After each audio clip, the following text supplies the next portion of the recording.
These are some of my patterns. This whole rack here is full of master patterns, primarily for saddle notch type jigs. These are some parts ready to go out. These are like 6x8, 6x6, 6x8, and 6x12 simple dovetail all the way over to compound dovetail parts, saddle notch equipment, some shipping supplies. Let's kind of go down through here and see what's here. This jig here puts a tenon type feature on the end of logs.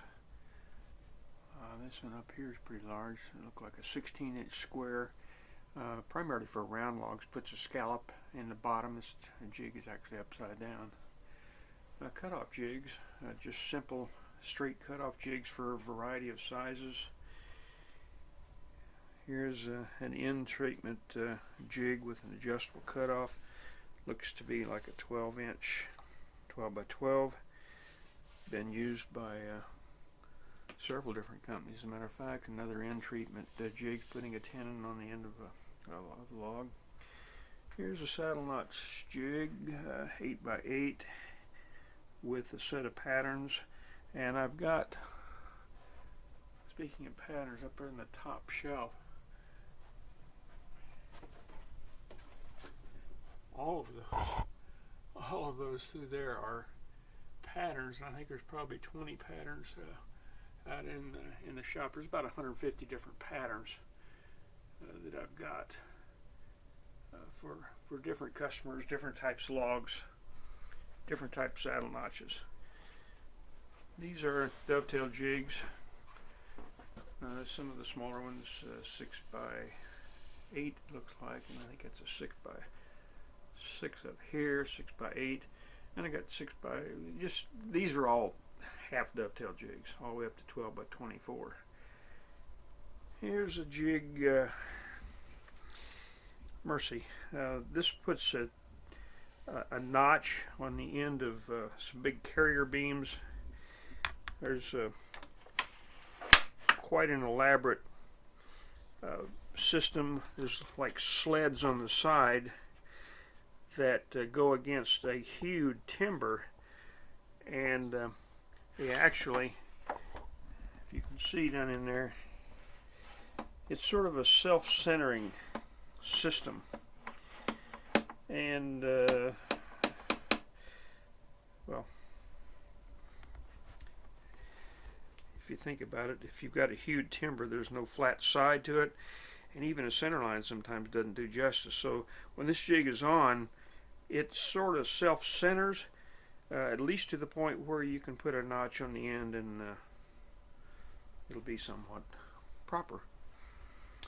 Just a variety. Here's a variety of jigs. This is a V-notch jig that the whole end rotates and puts a 30-degree notch in the bottom, and by rotating and cutting half at each time, it'll put a V on the top.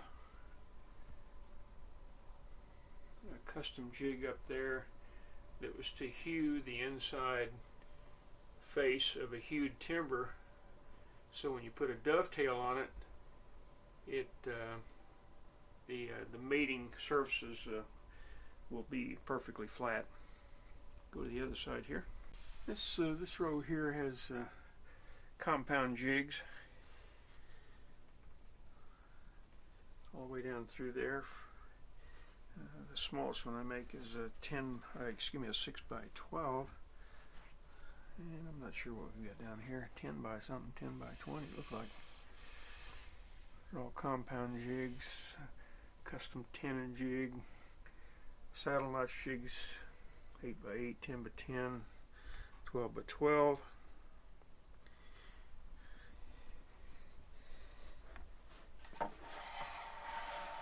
This is an 8x8 end treatment jig with one end for swivel and the other end fixed, cut off jig. Here's an 8x8 with a swivel cut off on one end, and the other end is set up with a set of patterns This was set up for making round truss members, and you can do a 45 like for webbing in a truss. It does real nice on king posts and so forth. This is a work of art here. This is a compound jig. I've got it tightened up here.